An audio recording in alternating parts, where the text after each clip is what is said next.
You don't want the long version, do you? You want to learn about a lot of things, but you can't stand listening for hours on end. Here in Do You Know, I deliver bite-sized pieces of knowledge in short episodes so you get to know about a lot of people, history, animals, sports, science, and much more without losing your attention over so many details. Do You Know? Extremely short introduction to everything. I'm your host, Danny. Join me on this short, sweet, and valuable journey to knowledge.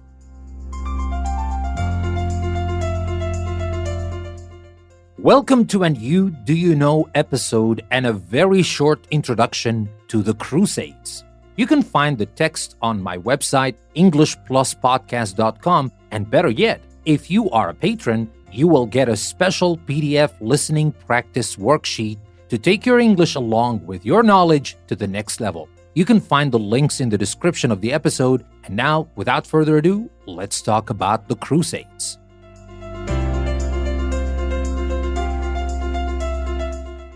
The city of Jerusalem is a holy place to three religions: Christianity, Islam, and Judaism.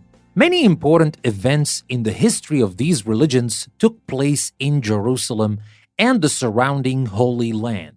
Between the year 1096 and the late 1200s, Christians fought a series of wars against Muslims. These wars were called the Crusades. The Crusades were fought for control of the Holy Land. Now we'll talk about it as a holy duty, but here I will have to add a big question mark. Holy duty?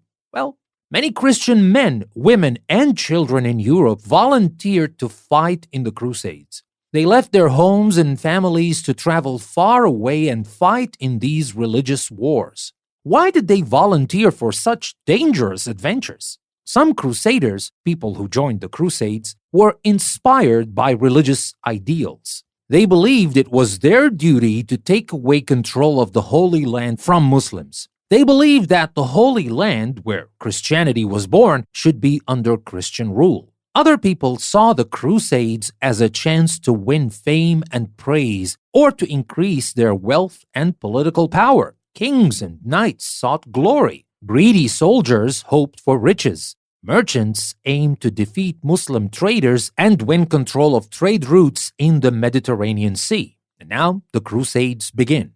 In 1095, Pope Urban II called on his followers to protect Christian pilgrims traveling to Jerusalem. Wandering preachers spread Urban's message. In 1096, thousands of nobles, townsfolk, and peasants flocked to join the First Crusade. It took years for them to complete the grueling journey. Some went on foot, others traveled on horseback or by sea. In 1099, the Crusaders reached Jerusalem. They captured it after a bloody siege. The Crusaders massacred all Muslims and Jews sheltered inside the city walls. They set up a Christian kingdom to rule the lands around Jerusalem, and they chose a French knight as king. And now let's talk about the failure of the Crusades. Muslims soon fought back, and so church leaders called for a second crusade. It took place from 1147 to 1149. However, the rowdy, quarrelsome crusaders were no match for well-trained Muslim troops. Most of the crusaders were killed. The Third Crusade began after Saladin, a famous Muslim general, reconquered Jerusalem in 1187. It was led by Europe's top warriors, including King Richard I of England. He became known as Richard the Lion-Hearted because of his courage. But the Crusaders were forced to retreat in 1192, exhausted by fighting in the desert. The Fourth Crusade from 1202 to 1204 was also a failure. The Crusaders never reached Jerusalem. Instead, they looted the city of Constantinople. In 1212, hundreds of youngsters set off on a crusade from France. The so-called Children's Crusade ended in tragedy. Although some of the children returned home, others died of hunger or were captured and sold as slaves. Between 1217 and 1291, there were 5 more crusades, but none was successful, and the Crusader kingdom of Jerusalem lost all its land. And now let's talk about the bitter legacy that left. As wars, most crusades were failures. The Crusaders did not win control of Jerusalem or drive Muslims out of the Middle East. The Crusades caused terrible suffering in the lands the Crusaders invaded. Countless Crusaders died from injuries, accidents, and disease. By disrupting Muslim trade, the Crusades did help European merchants grow rich and finance new voyages of exploration. However, the Crusades left a legacy of bitterness and misunderstanding between Christians and Muslims that has not yet gone away.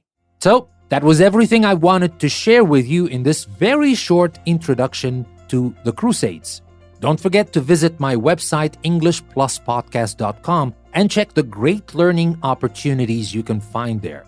There is Activity Center with daily fun activities, quizzes, and logic and math puzzles. Also, if you would like more in-depth introductions, there is the documentary series. And if you decide to become a patron on Patreon, there is a lot more available only to patrons, like the daily audio courses episodes and the exclusive audio series, among many other benefits you get when you become a patron. All the links you need are in the description of the episode. What are you waiting for? Take your English and learning to the next level and never stop learning with EnglishPlusPodcast.com. Thank you very much for listening to this episode. This is your host, Danny. I will see you next time.